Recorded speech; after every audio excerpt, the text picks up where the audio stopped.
Hello everyone, welcome back to the Forge. Today I'm going to talk about one of the most unutilized pieces of shop equipment that I think just is about attainable by everyone. So stick around. Today we are talking about angle grinders. Okie doke folks, here's my angle grinder that I use daily in my shop. It is a Bosch angle grinder. I believe the number on here, it's kind of scratched. It says an AG50-11VS. I'll start off by saying this isn't a sponsored video. This just happens to be a tool that I use daily in my shop, and it's really held up well. Before this angle grinder, I had a old Milwaukee. Hated it. I think they make junk tools now. I used to be a big fan of Milwaukee. I'm not now. And I have always had success with Bosch tools. Never had any complaints or problems with them. And it's been a steady workhorse, and I have cut a lot of material. The reason why I say that this is an underutilized tool in the shop is because with one tool you can do quite a bit of work. Excuse me, I'm going to reach over here. Forgot my stuff. Hopefully everything's still in shot. Let's see here. Yep, you guys can see. So with one tool, you can do things like put on a sanding disc. That's in shot. You can put on a flat disc, sanding discs. You can put on flat discs for more aggressive work. And even for the most aggressive work, whoops, you can put on the real grinding discs themselves. Most people have the misconception that you only use cutoff wheels and grinding wheels on these pieces of equipment here, these tools, which cutoff wheels look like this, if you don't know already. Pretty basic cutoff wheel or consumable. But they can be used for so much more. For fine finish, for more finishing work. It's easier in some cases to get an angle grinder in certain areas than a belt sander. And more importantly, it's a lot easier to be mobile with it. You know, if you need to dress something up, maybe you've got it locked in the vise. This lives pretty much by my vise or right here at my belt sander. And it's there at a moment's notice for me to pick up and use. This particular model of Bosch, it has a, you guys probably getting in and out of focus there. There you go. This here is a selector switch to change it for variable speed options, which I suggest on your angle grinders. If if you're just starting out, a good old Harbor Freight angle grinder for $9 on sale is a great way to go.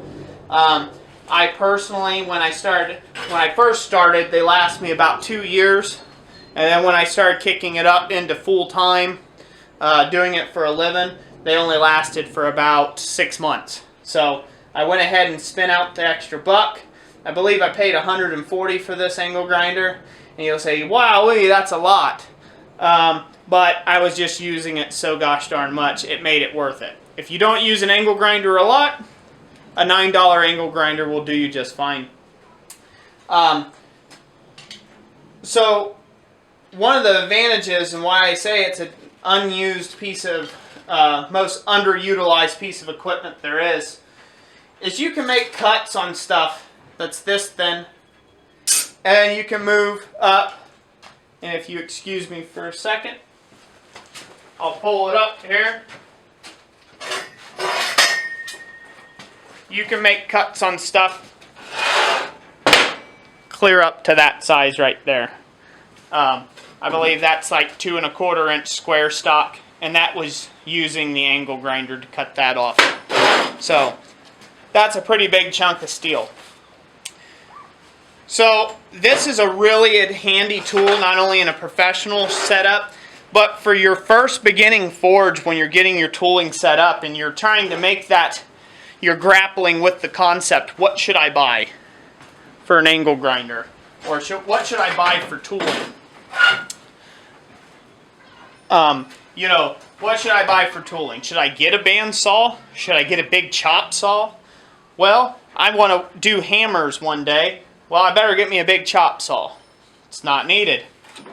You can use an angle grinder. You say, well, you know, what if I wanted to cut a whole stack of material all at once? I better get myself a bandsaw. Bandsaws have their place, but once again, not needed. It can take care of almost all your cutting needs in your shop when you're first getting started. The other tools, they're a nice luxury, especially if you're going to be doing a lot of specific angles, like with a chop saw, or a bandsaw where you just got a lot of material or a fairly good sizable chunk of material that you're wanting it to cut. Also, you know, it's a luxury item. But for you beginners out there, a angle grinder can be one of your best friends. So not only can it do all of the grinding applications, but it can do all the cutting applications in your shop and can become a very handy tool. So thanks for watching this video, guys. Sorry it isn't much. It's just a real quick tip for you new guys out there to kind of, you know, get your setups started, your own home forges. One thing before I go, all of my power hammers that I have built, you wonder, well, how do you cut most of all the stuff for them, including the Hardy hammer and the revisited Da Vinci cam hammer? You're looking at it, an angle grinder. So it is a valuable tool.